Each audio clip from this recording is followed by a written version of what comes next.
Today guys, we're going to be putting QS8 connectors on a speed control. This is the new the Cobra HV, so we're going to be wiring it up for dual battery, so we can do a series connection for it here. And we have the big soldering iron going. All right, I got the RC Madness Pro soldering block here. It does have the QS8 connector hole. I'm going to go ahead and retin all the factory wire. We're using 6040 rosin core solder. So we'll go ahead and retin all our wires, and then we'll get the connector going.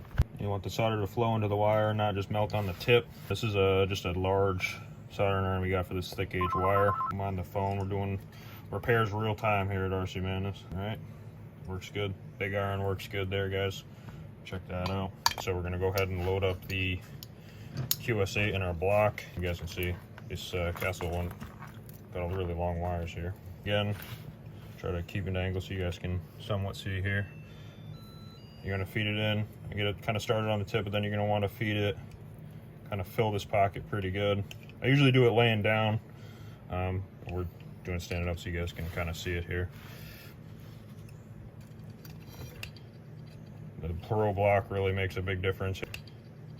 The Pro block really makes a big difference here. Really got to feed it in on these big connectors. You don't want to hold it too long because it'll start to melt the plastic on the connector. I'm going to go ahead and tin the other connector, and then I'll show you guys how to do the series connection. All right, so we're going to get ready to do our series connection, which is quite popular for these larger cars.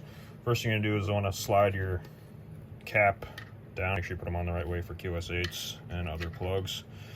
So we have the positive and negative, and your series connection is your third wire, which is essentially going to be something like this. I usually start with the positive wire, and you're going to put that on the positive side. The QS8s, sorry, camera there, are labeled positive and negative. So your positive wire is going to go on your positive QS8. Usually throw a little extra solder on the tip here to get things flowing. You might have to feed a little in. Make sure you slide the wire in there for a good connection. You don't let go too early, but there should be a nice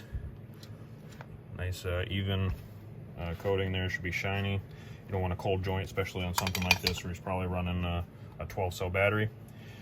So we got our positive on this side of our speed control. Load in the next plug, and we're going to put on the negative. So you want to make sure you feed it in. Again, I'm going to probably give it a little extra solder here. Put it on there. See it start to melt. I'm going to feed it, help it along a little, and pull away. Again, the big iron really helping out. Is put on the negative side of the plug, and now we have one side positive, one side negative, and all we have to do with our other wire is bridge the two. So I'll start with this positive side again. You got our bridge wire. Make sure you feed it through the cover here, and we're going to put that on the negative side of this plug. It should flow in nice. You should feel the wire set in. A little extra on there. Okay, so now we have the positive, negative.